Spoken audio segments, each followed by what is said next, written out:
It's been a long All-Star break. Long. It feels like we haven't seen Rockets action in some time. I personally skipped all the All-Star festivities, was not drawn to that. So I've been just taking a break from basketball. But we're back. I'm here with Ben DuBose from you can read his stuff on Clutch Fans, on Rockets Wire, certainly on Twitter, Blue Sky. And we're back a day earlier than probably expected. And it's been an interesting thing, Ben, since Sunday, where these Kevin Durant burner accusations on Twitter came flying out. And I'll be honest, when I first saw it, I mean, obviously I'm squinting, thinking, okay, I see some of the stuff on why this could be Kevin Durant, but it kind of felt a little bit thin at times, to be honest. Like, okay, what evidence do we have? And, in talking with different people with the Rockets, kind of felt the same way. Like, what evidence do we have? And stuff about KD at the All-Star game, I was skeptical. Let's just say that. I've been skeptical and didn't want to comment really on it until it came out. Today, Kevin Durant spoke at practice. We figured it would be today or tomorrow, after the game, that we would finally hear from him. And his response, in my opinion, Ben, was not strong. It was, I'm not here to talk about Twitter nonsense. This is Kevin Durant, who almost lives for Twitter nonsense and loves to, right after the game, jump into Twitter and get involved in this stuff. I was surprised we did not see a stronger response. And, it's possible that this theory that maybe he's trolling everybody and letting this live is, a potential theory, I guess. But at this point, to have those comments out there and not strongly deny this, it's not a good look, in my opinion. Well, and I think it at least opens the door for us to have this conversation because before today, like, especially if you're credentialed and you're in the building, you want to be responsible. You want to give the person involved a chance to tell their side of the story. Hmm. Today, he was given that opportunity and he certainly didn't deny it. Now, does it mean that every single screenshot is true? Not necessarily. It could be a scenario where some of it's true, some of it's not. You mentioned the trolling scenario. It's not as if he outright said everything is true. So there's still a lot of gray here. But the point is, we gave him the opportunity to address it. And it would have been very simple to say, yeah, this is fake. That's not me. And he didn't take that opportunity. So it's at least fair to talk about it now. We did our due diligence by waiting. And now the door is officially open and people can draw whatever conclusions they want to draw from there. Yeah, I think now it's definitely fair to be very, I mean, certainly you could talk about it at any point in time, but to be very, he's addressed it. And like I say, he didn't necessarily deny it. Now, I will say it's very easy in the AI world to fake some of this stuff. I mean, one of the theories that I had was initially I thought it's, either it's not him or it's him and people know it's him, but these are fabricated. Or some of the comments maybe are fabricated. Again, I'm trying to give him the benefit of the doubt, but I just feel like if it's not him today, he could have easily just said, Right. that's not me. That's ridiculous. I do agree that their chemistry on the team is strong from everything I've ever heard. And he says we've been, keeping it real all year. We've been locked in, I believe is the phrase he used. He said, my teammates know what's going on. Yeah. Yeah, exactly. But it's kind of one of those things, some of those comments in there, again, if he made those, and if this is really him, it's hard because those are going to stick with KD, stick with Şengün, stick with Jabari. I mean, there's even some reflections, in my opinion, of, mild, but Reed, Stone, Adams, you could say Ime based on just the team in general and the decisions that he made, I guess, going to LP and late in the game. I was hoping for more to wipe this out before the Rockets play tomorrow night, because I think this is going to hang over them for a little while, unfortunately. Yeah, and I think it's more a story at this point of the two guys that were allegedly named, Alperen Şengün and Jabari Smith Jr.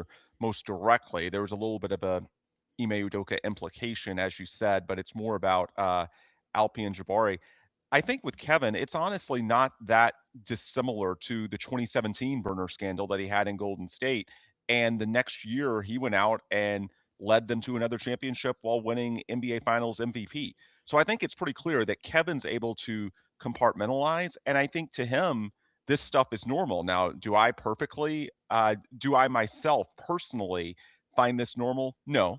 but it's pretty clear that he sees this as the price of doing business on Twitter, if you will. It's ironic that he says Twitter nonsense, because it's it's very clear that he cares deeply about narratives on that website, and using his pulpit to spin things in his direction. That's what he did in 2017 with the Warriors, and it didn't involve active teammates that I know of. Maybe the screenshots just didn't leak, but I think the underlying motivation was very similar. And I think to him, he's a good enough player, but I think also just the way he approaches the game, he can put this off to the side. It's different. And so we've seen him succeed even with, back then, because it was confirmed, it came out of his main account, so there was no way he could even try to deny it. He took all this personal criticism and it didn't affect his play at all. He was fantastic. And, maybe it's just how good he is. Maybe it's something to do with his personality. I don't know. But I'm not that worried about KD. What's different in this case is that, he criticized two teammates that are currently with him on the Rockets, at least two teammates, if you believe the screenshots. So I honestly don't know. Like, I hesitate to say too much because it's not how I feel, it's not how you feel, it's how Alperen Şengün and Jabari Smith Jr. feel. So it's not fair for me to say what they should do or how they should feel. But to me, that's what you're going to have to watch. I don't think it's so much Kevin. I think he's still going to be very good, and I think he just views this as part of being on Twitter. I think Yeah. even if I don't find it normal, I think he does. I think at this point it's more how do those other guys respond. I think it's also certainly a challenge for Ime Udoka in trying to sort of keep this internal and get everyone refocused. I'm not going to draw any firm conclusions just yet, but yeah, my eyebrow is even more raised after today. I'll put it that way. Yeah, and that should. I hope I'm saying the same thing. It's like I've been very skeptical, and like I said, digging in. You and I both, I know, have been kind of digging on this on just behind the scenes and what's going on and stuff that I kind of heard just around All-Star game. I was kind of.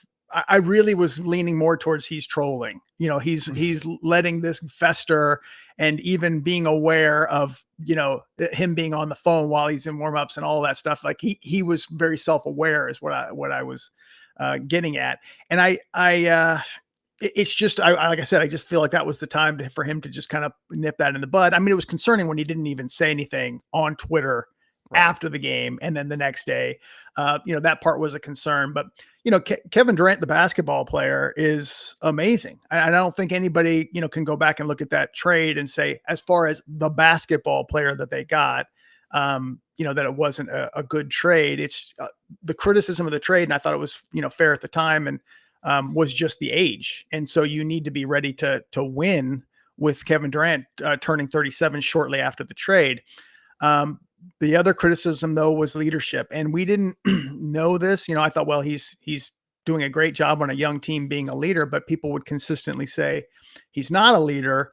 Like I said, I hope this isn't him. I just think it reflects poorly on leadership if it is. And that's what we know that Phoenix had major chemistry issues. I wasn't laying that at the feet of KD, but, with some of this stuff, you just kind of wonder if there's, biting comments made behind the scenes or what have you. And so, like I said, I still hope that this is not him. And this is something that is, nipped in the bud, but he had a chance to do it today. And I don't Yeah. think he did it strong enough. I still think you've got to be careful with applying it retroactively, because I think the underlying sentiment, I mean, let's use Jabari as an example. I feel pretty confident that a lot of players behind closed doors to their inner circle, in moments where they were frustrated after a tough loss and wanted to vent, were saying harsh things about Jabari in early January. And I think Jabari strongly um, is suspicious of that himself. It just comes with the territory. It's a highly competitive league. There's lots of expectations, especially when you're falling short, not just individually, but as a team. I mean, everyone vents. I mean, I'm Mm. really glad that no one has access to, during games when I'm venting to my wife, Lori, just watching on the couch, or to you, Dave, by text. Like, I'm Mhm. glad no one sees, there's plenty of times during games that I say things that I don't really mean because it's out of frustration. It feels good to vent, Sure. and then you move on. That's human. And so, what I'm not going to do is say because Kevin Durant had these thoughts, here's what it proves in terms of his attitude on a daily basis around the team. What's different here, though, is that his inner circle is not just, his wife or people he knows closely in person. It's people on the internet that he doesn't know well at all. And that's where it is very similar to the original burner scandal, in that, he's willing to do whatever it takes to advance things in his favor in these, I guess, clout wars. That's what I would call them on social media.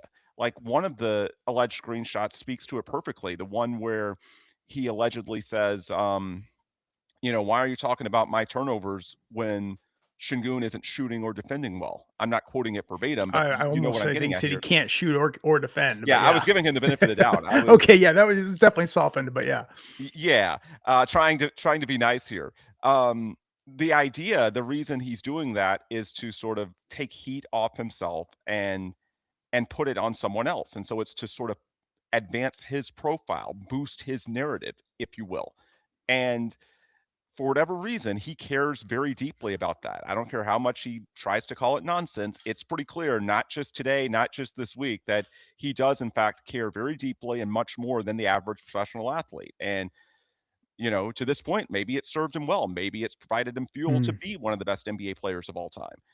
Who am I to judge? But true. I will say this is a very unique situation in that it involves active teammates, and those conversations didn't stay private. It is different, even if I suspect that someone's frustrated with me and saying these things behind the scenes, to actually see it, for it to become public knowledge, and to learn that their circle isn't, someone very close to them, but that, they're using it basically as a tool to advance themselves online.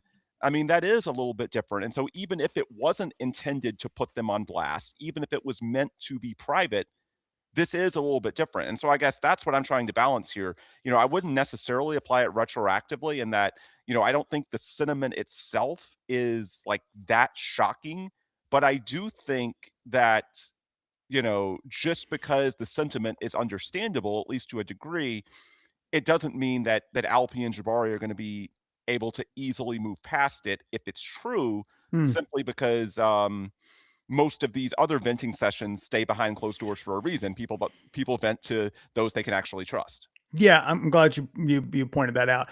It's interesting. And as we talk about this, I don't want to say like, and we've kind of made these disclaimers that we don't know definitively that it's him. I think it leans towards it being him, but we also don't know if these comments are, maybe some of them are true, maybe some of them are false, maybe none of them are true, and maybe it really is Twitter nonsense to him, but he knows that that's him. So that, in other words, that's his burner account. I don't know exactly, but if I'm going to look at those comments, one thing I thought was interesting is when I saw those Jabari comments, I thought, okay, look, Jabari's 8-game streak, or a skid, let's call it Mhm. a slump. It's a slump. It doesn't really describe it.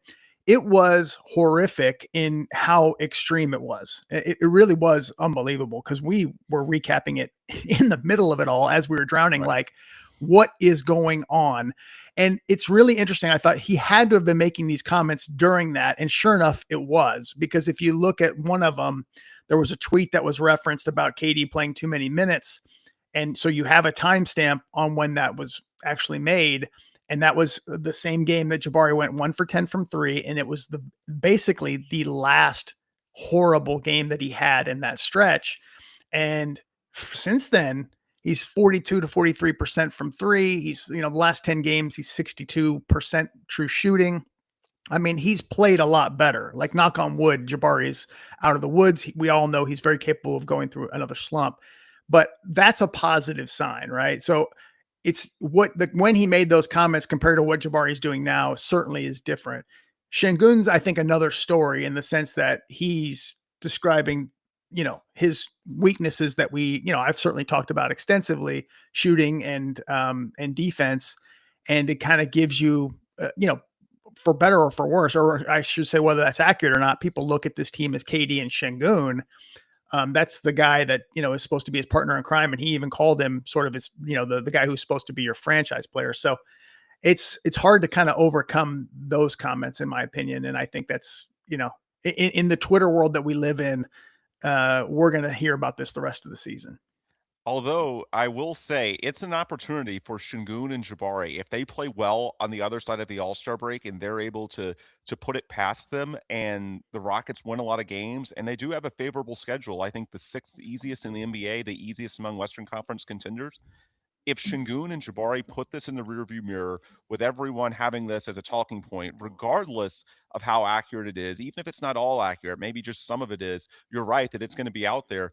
I mean, for Şengün and Jabari, it's an opportunity for a real feel good story that they have the mental toughness and the ability to handle adversity to move past this. I'm not saying that's what's going to happen, but if you want to be optimistic, I don't think there's a way that this ever ends up reflecting well on KD. It just is what it is. To me, it's sort of a little bit baked in with what we knew about him from the burner scandal 9 years ago.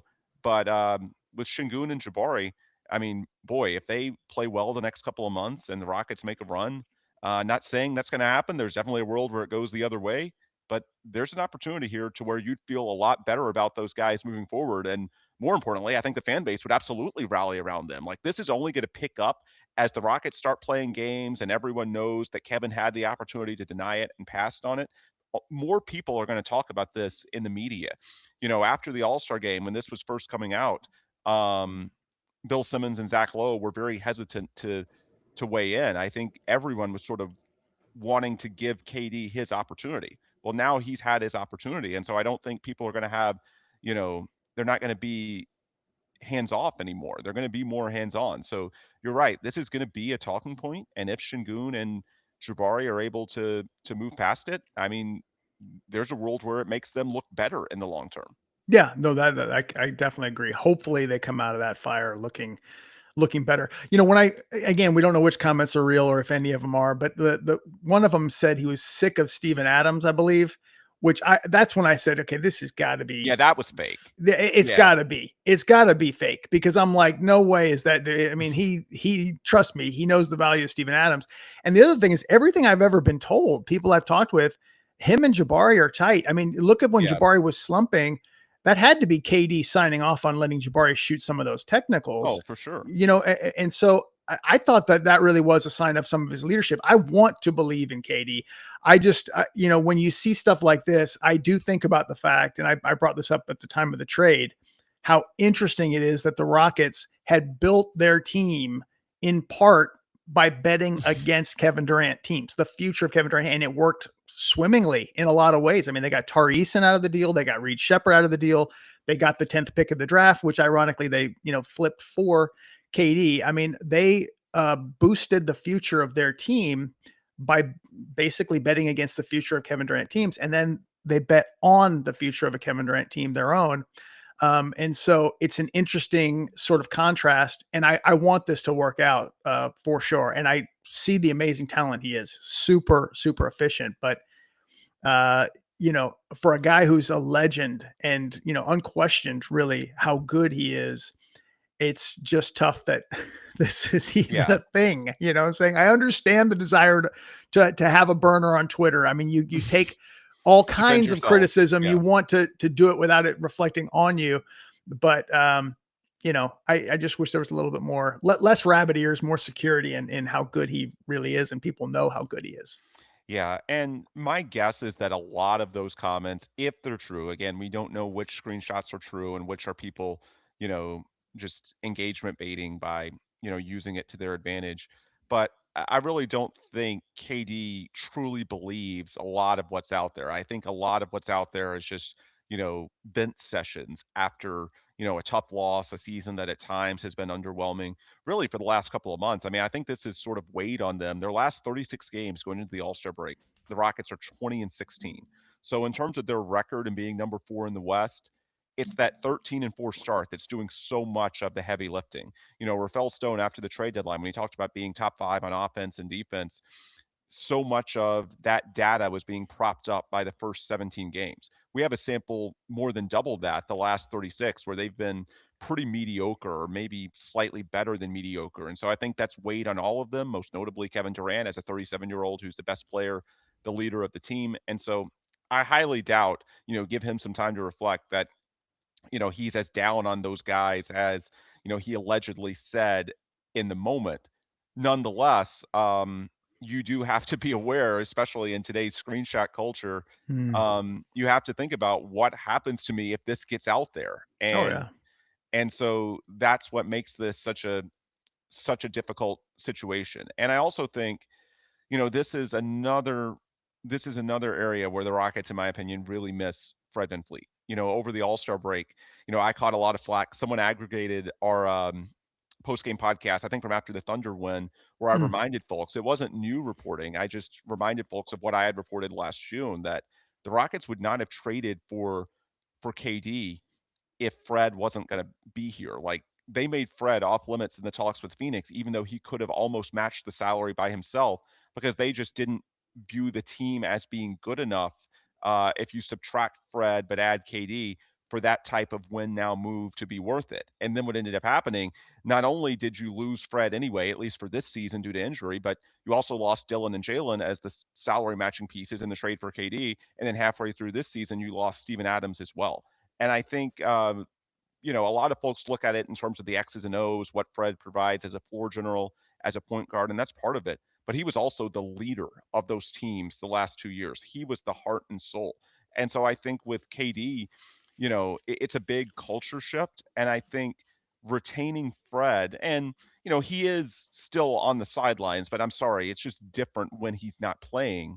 Yeah. Um, Fred, beyond what he provides on the floor, would have also been very useful as sort of a bridge between Kevin Durant and all the unique things about his personality that really we already knew before he was traded to Houston, and all these impressionable young guys who are 23 years old or younger, like Alperen Sengun, like Jabari Smith Jr.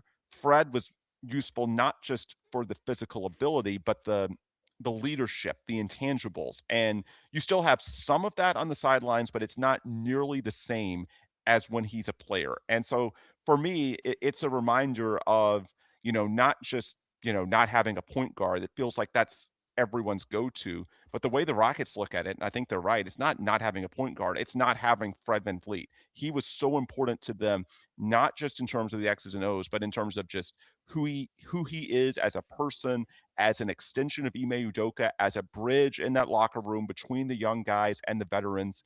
I think they could have really used that this year with Kevin Durant and integrating him into the system. And unfortunately, they don't have it. And you know, it's tough to, hindsight's 2020. You can't say you regret the trade because Fred VanVleet got hurt, because Fred getting hurt with a torn ACL is very unpredictable. But yeah, I do think, knowing what we know now, it's another reason to think that, hey, if you weren't going to have Fred, then yeah, this was going to be a challenging fit on a few levels.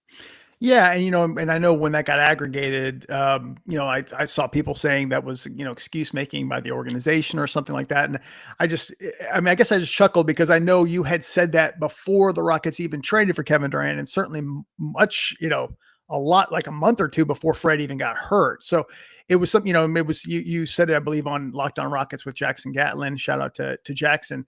And it was just that's just, to me, common sense. If they're going to bring in their 37-year-olds or bring in a 37-year-old superstar, they view Fred higher than most people on Twitter do. Just as that simple. That as far as what he does to impact Or the Clutch winning, Fans board.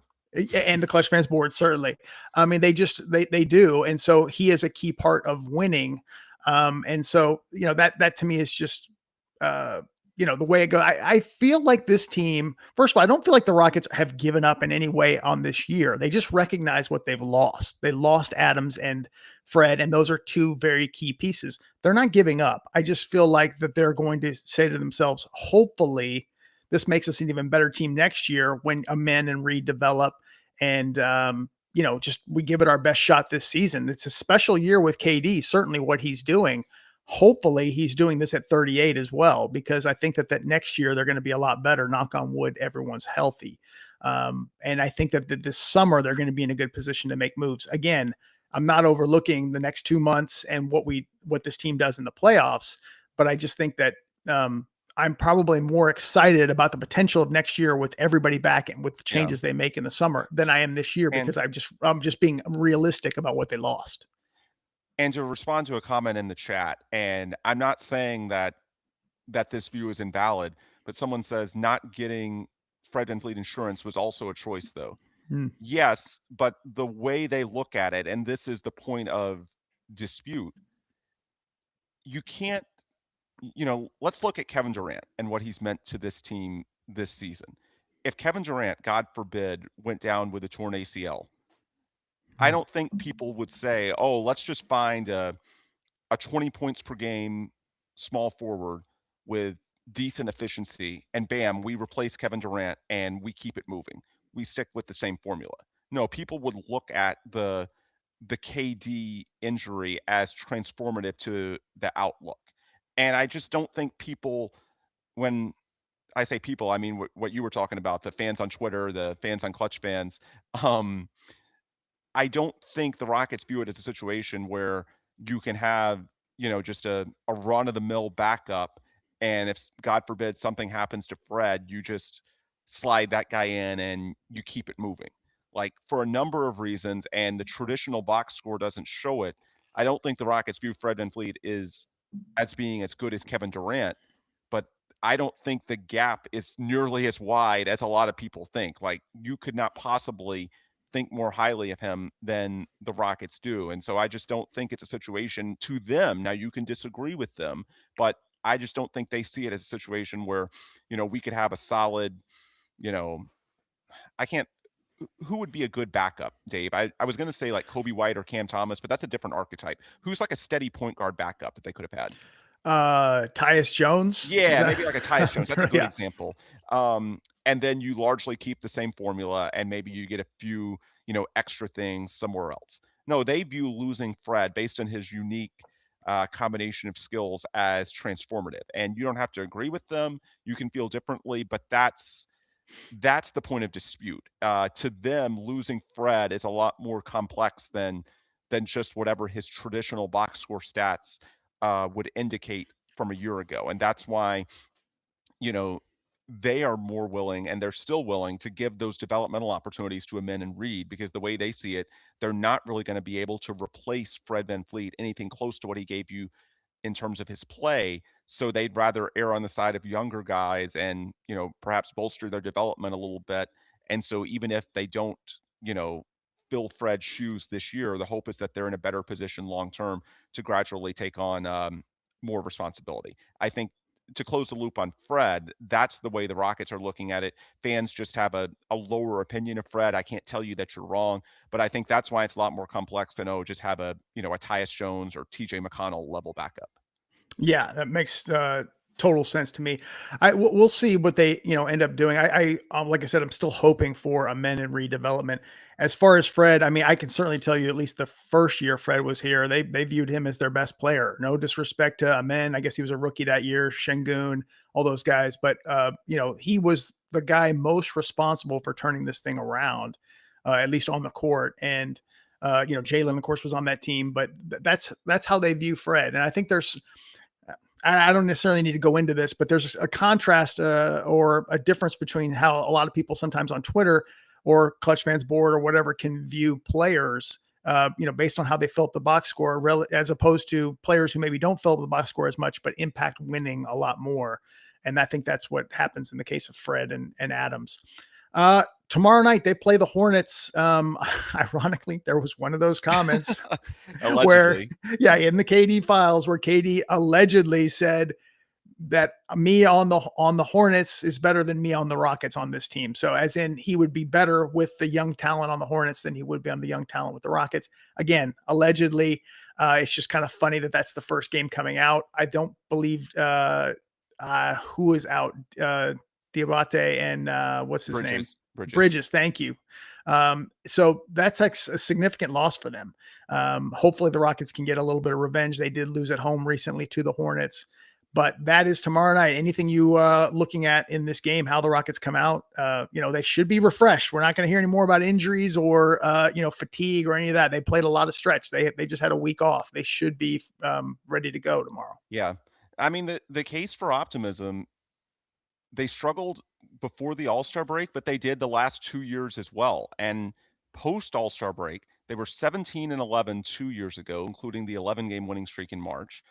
This past year, they were 18-9, and of the 9, 3 of those losses came at the end of the year after they clinched the 2 seed, and so it meant nothing, basically 18-6, and you had a 9-game winning streak in March. So the Rockets, the last 2 years, they've sort of limped into the All-Star break just like they did this year. Last year, they had the 6-game losing streak right around the trade deadline, and on the other side, they were rejuvenated. And I think, it makes a little bit of sense. Ime Udoka asked a lot of his guys defensively.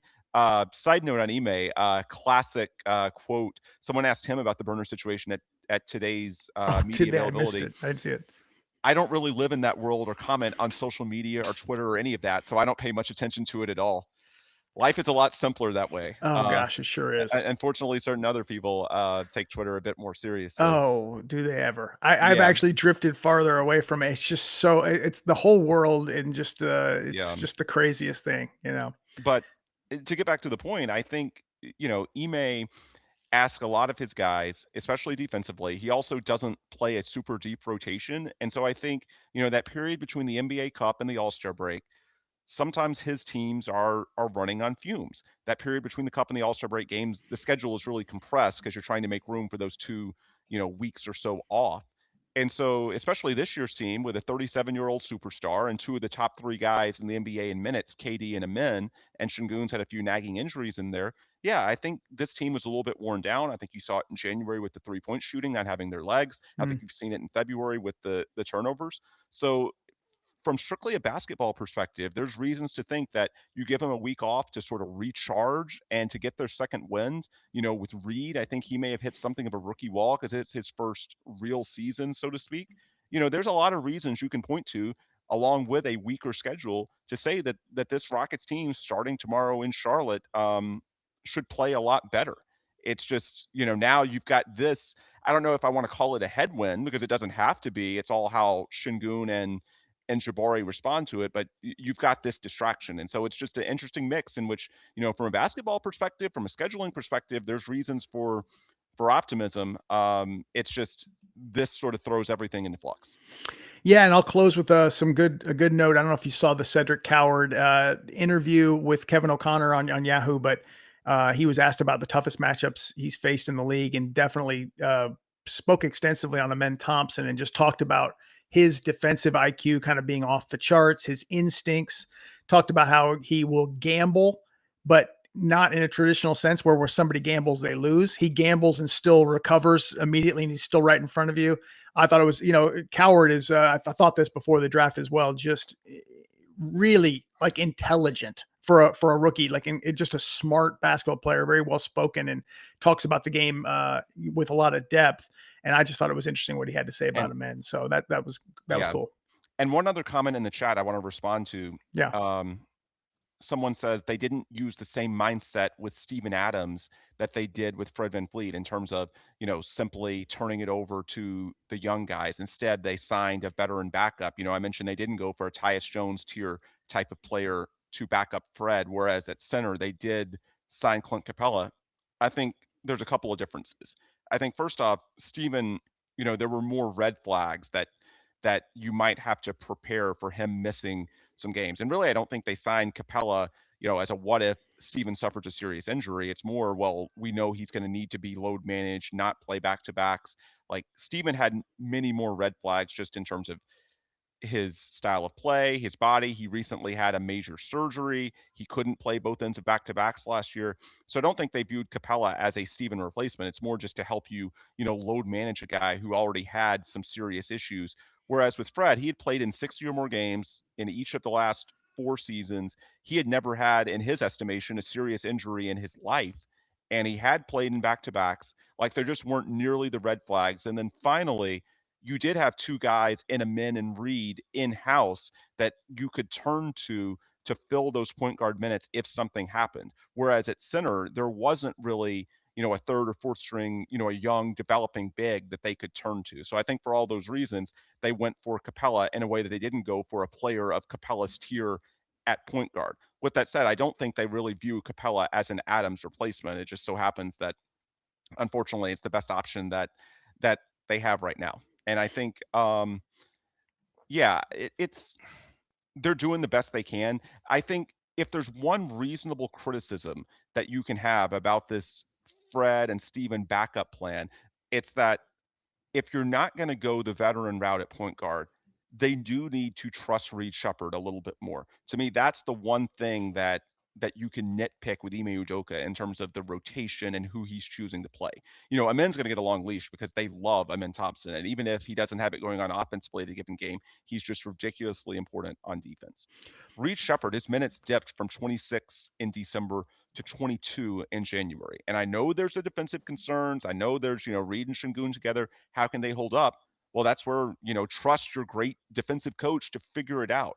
That's the one criticism. I can understand on paper saying we're not going to sign a veteran point guard. We want to trust the young guys. Well, then play the young guys. And Reed Shepherd dipping from 26 minutes a game to 22, that's the one criticism. Now, it has bumped up to 25 in February, small sample. Hopefully that continues. But to me, how little they played Reed Shepherd after trusting the young guys rather than signing a veteran, that's the one angle that I think there's, some fair criticism.